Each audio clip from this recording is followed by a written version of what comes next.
Hey everyone, welcome to my channel. तो ये है ग्रेड 7 की हिंदी वाणी की बुक, जिसमें आज हम करेंगे चैप्टर नंबर 12, शक्ति और क्षमा।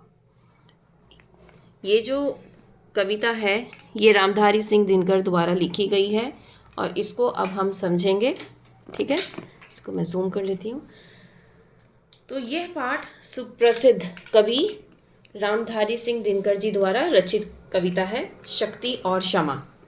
यह कविता कुरुक्षेत्र काव्य से ली गई है, जहाँ भीष्म पितामह युधिष्ठिर को समझा रहे हैं कि बिना शक्ति के क्षमा का कोई मोल नहीं होता। तो अब हम यहाँ समझेंगे। क्षमा, दया, तप, त्याग, मनोबल, सबका लिया सहारा, पर नर व्याग्र सुयोधन तुमसे कहो कहाँ कब हारा। क्षमाशील हो रिपु समक्ष तुम हुए विनत जितना ही, दुष्ट कौरवों ने तुमको कायर समझा उतना ही। तो सबसे पहले यहाँ पे आपको नर व्याघ्र का मतलब पता होना चाहिए। इसका मतलब होता है बाघ जैसा क्रूर मनुष्य। तो यहाँ पर किसको कहा गया है? दुर्योधन के लिए ये वर्ड यूज किया गया है। सुयोधन का मतलब होता है, ये दुर्योधन का एक नाम होता है। रिपु मीन्स शत्रु, दुश्मन। विनत का मतलब होता है विनम्र या झुकना। तो अब इसका हम व्याख्या समझ लेते हैं। कवि कहते हैं कि हे युधिष्ठिर, आपने कौरवों को सुधारने के लिए क्षमा, दया, त्याग और सहनशीलता जैसे मानवीय गुणों का सहारा लिया, लेकिन क्या वह क्रूर दुर्योधन आपकी इन बातों से हारा? नहीं। आप अपने शत्रु के सामने जितना विनम्र हुए, उन दुष्ट कौरवों ने आपको उतना ही डरपोक और कायर समझा। तो इसीलिए यहाँ पर वो समझा रहे हैं कि बिना शक्ति के क्षमा का कोई मोल नहीं होता।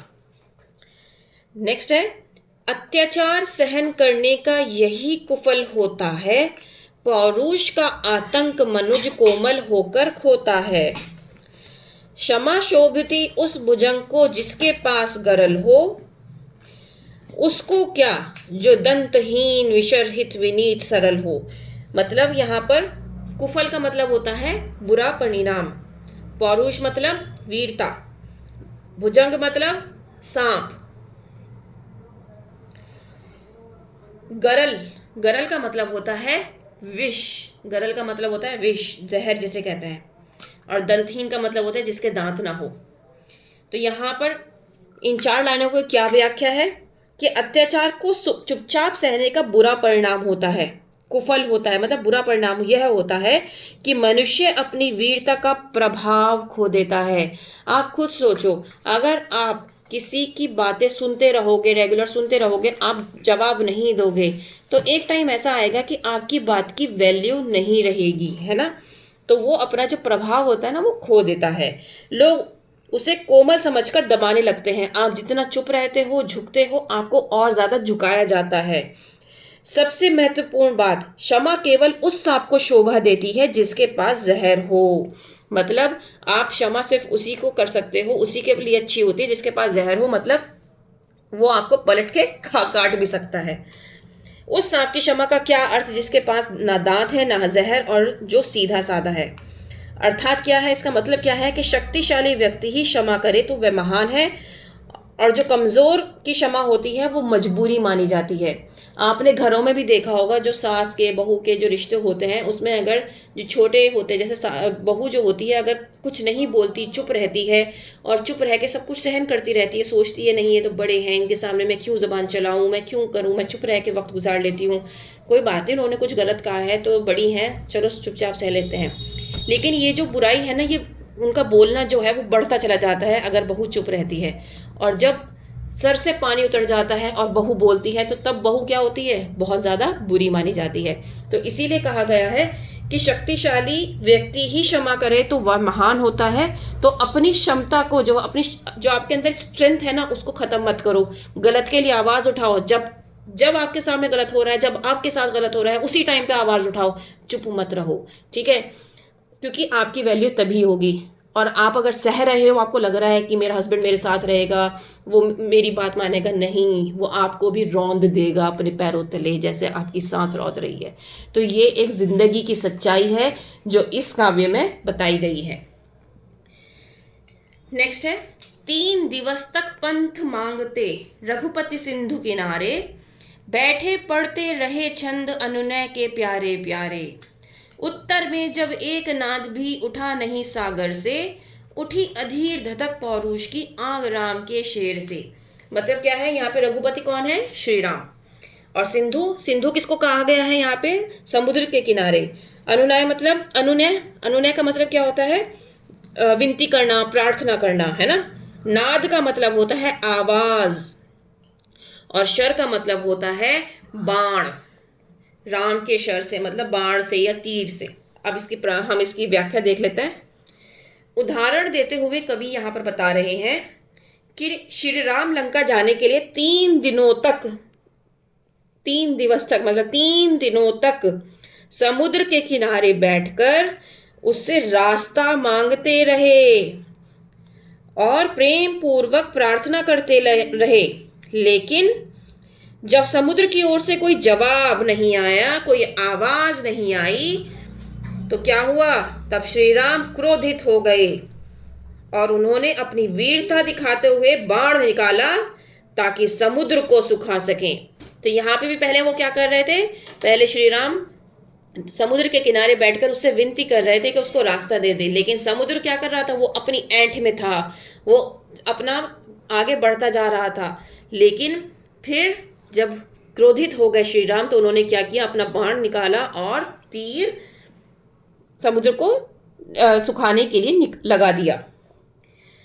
सिंधु दहधर त्राही त्राही करता आ गिरा शरण में, चरण पूज दास्ता ग्रहण की बंधा मूड बंधन में। सच पूछो तो शर्मे ही बसती है दीप्ति विनय की, संधि वचन संपूजे उसी का जिसमें शक्ति विजय की।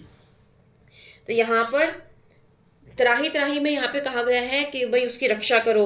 मूड मतलब मूर्ख, दीप्ति मतलब चमक, दीप्ति मतलब चमक, संधि वचन मतलब समझौते की बात करना। अब हम इसकी व्याख्या पढ़ लेते हैं।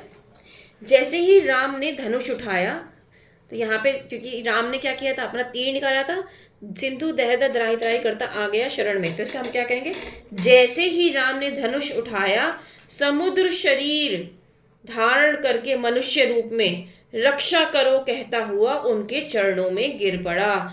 मतलब जो समुद्र था वो शरीर के रूप में आया और क्या कहा, रक्षा करो। मतलब उसने क्या किया, समुद्र ने शरीर का मनुष्य का शरीर का रूप धारण किया और श्री राम के चरणों में आ गया कि रक्षा करो। उसने उनकी गुलामी स्वीकार की क्योंकि वह मूर्ख केवल भय की भाषा समझता था, मतलब वो गुस्से की भाषा, डराने की भाषा समझता था। सच तो यह है कि विनम्रता की चमक शक्ति में ही होती है, बाण में ही होती है। मतलब आपको विनम्र रहना है, लेकिन उसके साथ साथ आपको अपनी ताकत भी दिखानी है। समझौते की बात भी उसी की सुनी जाती है जिसके पास जीतने की शक्ति हो। अगर आपके पास शक्ति नहीं है तो आपकी बात भी कोई नहीं सुनेगा। अब समुद्र को समझ में आ गया था कि जो श्री राम है उनके पास बहुत बड़ी शक्ति है ना। अगर वो चाहे तो समुद्र को 1 सेकंड में सुखा सकते हैं। तो अब समुद्र क्या था, समुद्र समझौते की बात करने आ गया, किसके साथ, श्री राम के साथ। और इसीलिए श्री राम ने भी क्या किया, उसके समझौते को मान लिया, क्योंकि उसे पता था अगर श्री राम ने एक बाण निकाल दिया तो सब पूरा समुद्र सूख जाएगा। सहनशीलता क्षमा दया को तभी पूजता जग है, बल का दर्प चमकता उसके पीछे जब जगमग है।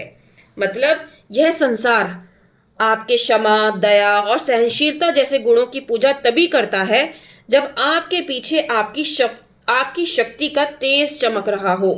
बिना शक्ति के इन गुणों का कोई मूल्य नहीं है। अगर आप ताकतवर नहीं हैं, अगर आपके पास पैसा नहीं है, आपकी बातों में प्रभाव नहीं है, आप बलवान नहीं हैं, तो आपकी किसी भी बात का कोई मूल्य नहीं है। ठीक है। आपकी शक्तियों की वजह से ही आपका मूल्य होता है, वरना आपके अंदर अगर कितने भी अच्छे गुण हो, क्षमा का, दया का, सहनशीलता का, कोई मायने नहीं रखता है ना। तो इसीलिए हमें क्या करना चाहिए, हमें हमेशा अपनी शक्ति को संभाल के रखना चाहिए और एक बहुत अच्छे इंसान के रूप में, एक स्ट्रॉन्ग पर्सन के रूप में लोगों के सामने आना चाहिए।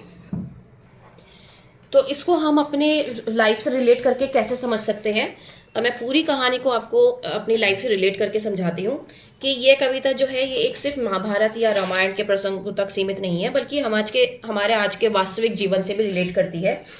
कैसे सीख देती है ये हमें कि शांति और विनम्रता तभी प्रभावशाली होती है जब आपके पास शक्ति हो। ये इसका मूल उद्देश्य है इस पूरी कविता का। तो हम असल ज़िंदगी के जो उदाहरण हैं वो देख लेते हैं।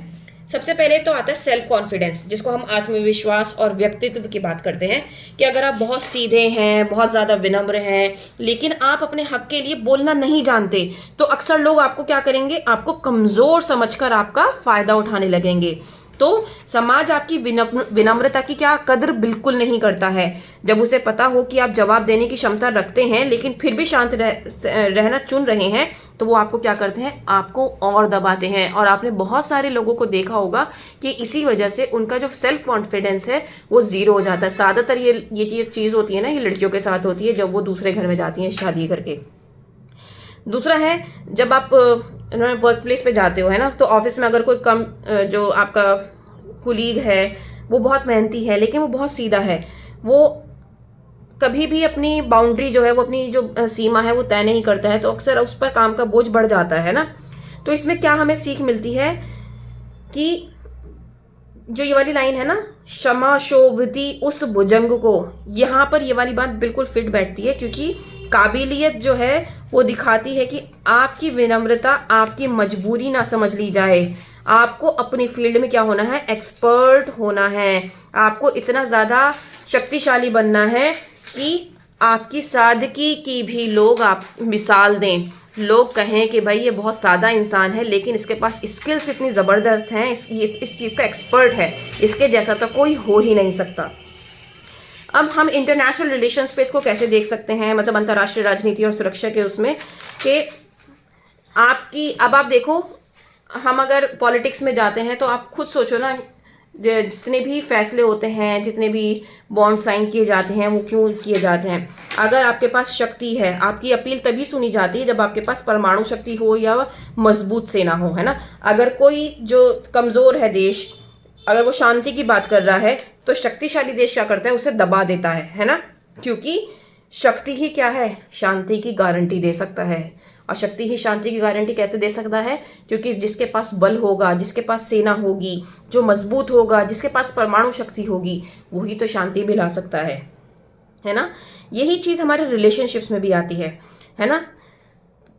जब हम कहते हैं ना कि अगर कोई आपको सुना रहा है, आप गलत, आपको पता है कि आप बिल्कुल सही हो, सामने वाला गलत है, लेकिन उसके बाद भी आप क्या कर रहे हो, चुप हो, उसकी बात सुन रहे हो, सहन कर रहे हो, तो क्या हो रहा है, जहाँ पे आपके साथ अत्याचार हो रहा है तो आप क्या कर रहे हो, आप अपने आप को दबा रहे हो। तो इसका मतलब क्या है, आपकी वैल्यू जो है वो घट जाएगी। ऐसे केस में आपको क्या करना है, आपको अपनी आवाज़ उठानी है, आपको अपना पौरुष दिखाना है, आपको मजबूत होके बोलना है, ठीक है, वरना आप अपना आत्मसम्मान खो देंगे। तो बेसिकली अगर आप ये देखें, आप लड़ तभी सकते हैं कि जब आपके पास वो शक्ति हो, आपके पास सेल्फ कॉन्फिडेंस हो। अगर आपका सेल्फ कॉन्फिडेंस ज़ीरो हो गया ना, तो आपको हर चीज़ ऐसी लगेगी कि नहीं, मैं ही गलत हूँ, जो मैंने किया वो गलत था, जो सामने वाला कह रहा है वो बिल्कुल सही कह रहा है ना। तो जीवन का एकमात्र मंत्र क्या है, पहले अपने आप को काबिल और शक्तिशाली बनाओ, फिर अपनी विनम्रता से दुनिया में अपनी एक पहचान बनाओ और दुनिया को जीतो, ठीक है।